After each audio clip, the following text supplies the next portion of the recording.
Question 12 to do with refraction, refractive index and all that sort of thing. So it shows the light coming from a point source at the base, and it shows one ray that goes there from glass into the water, gets here and then comes along the surface like that. And there's another ray that's just started off. So which angle, A to F, is a critical angle? Well, it says a critical angle, it doesn't say the critical angle, because there's all different situations. Critical angle is to do with there being an interface between two materials. So in this situation there's all sorts of angles that potentially could be a critical angle. So what do you know about the critical angle? Hopefully you know it's an angle of incidence. So since the light's coming from the bottom going to the top, the angles of incidence are going to be that one and that one, where the light meets a new material. And what's special about the critical angle? It's an angle of incidence for which the angle of refraction is 90 degrees. So what are the angles of refraction? Well, D is an angle of refraction, but that's not 90 degrees. Where's the other angle of refraction on the picture? Is the one that's 90 degrees. And when you found the angle of refraction of 90 degrees, the critical angle must be the angle of incidence that corresponds to that.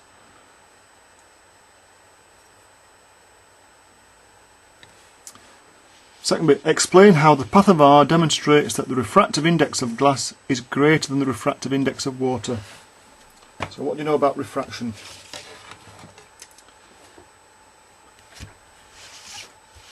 When waves meet the boundary between two materials, refraction means that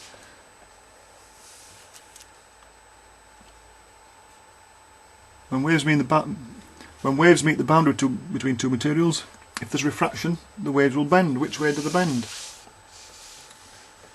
So it's not very obvious on this diagram, but if you put a ruler or a straight edge on, you're able to spot which way this ray bends. And you know that the way the ray bends tells you something to do with which is the material with the bigger refractive index.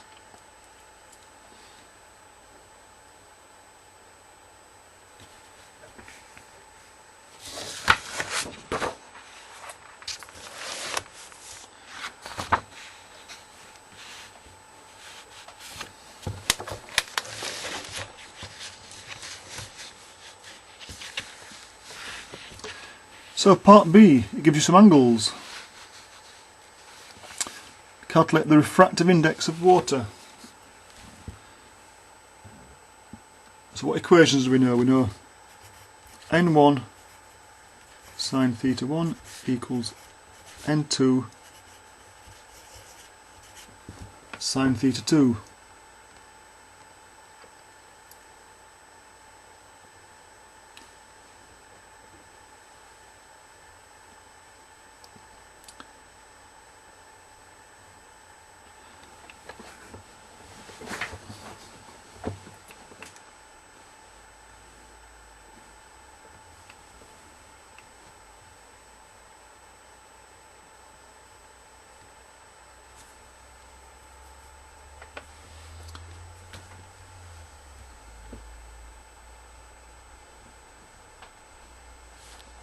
So to find the refractive index of water, well, we've got plenty of information for the different angles. But when we take care of the angles by putting numbers in, we're still left with n1 and n2, both in the formula. So do we know either of those? Well, we do know what the refractive index of air is, don't we? The refractive index of air is 1, near enough. So to the accuracy that we're working with these angles. So we need to find a situation where n2 perhaps represents air. So where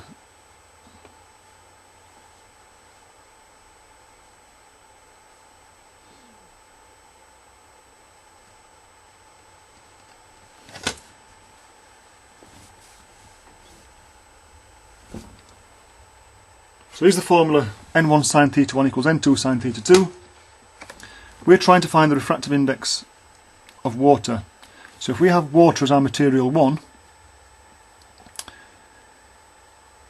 then sine theta 1 will be the angle that the light makes in water. Sine theta 2 would be the angle it makes with air. N2 would be the refractive index of air.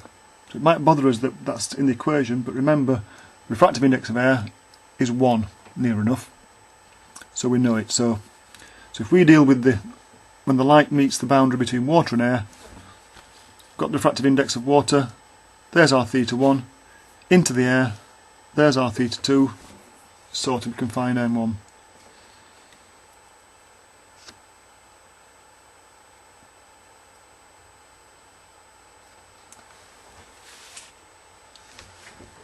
Next bit, the ratio of the speed of light in water divided by the speed of light in glass.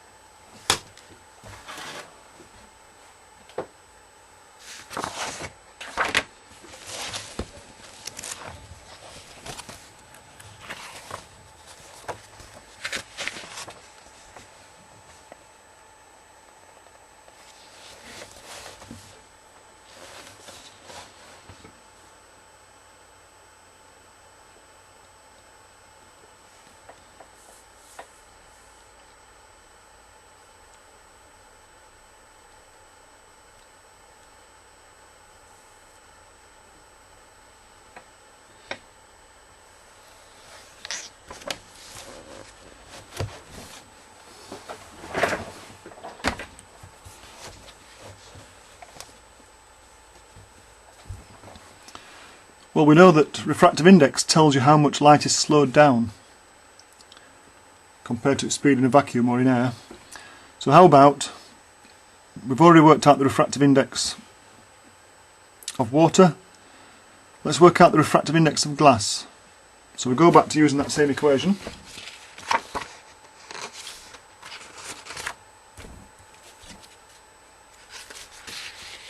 There's the equation we're going to use. We now know the refractive index of water. So if we have water as our material too, we put in the value we've just calculated. So N2 and theta 2 are the values for water. That means we can work out the value of N1, which will be the refractive index for glass.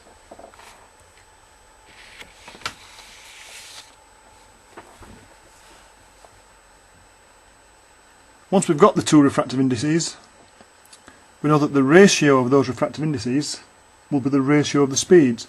All you've got to do is make sure you get the ratio the right way around. And you can't go wrong, because we do know that the speed in water is faster than the speed in glass.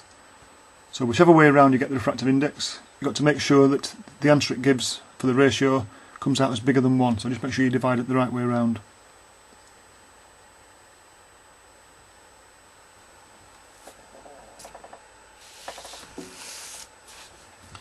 And then the last part, the ray R2 emerges from the source a few degrees away from R1 as shown. Show the continuation of ray R2. Where possible, show the ray being refracted. So it means if it is refracted, show it being refracted. So, I'm going to continue it. Need to refer everything to a normal. We need to think, if there wasn't a boundary, what would the ray do? If there wasn't a boundary, it would go straight on. But there is a boundary, so what does it do? It bends. Does it bend away from the normal or towards the normal? Well, going from glass to water, it's going from a slow material to a faster material. Which way does it bend? You decide.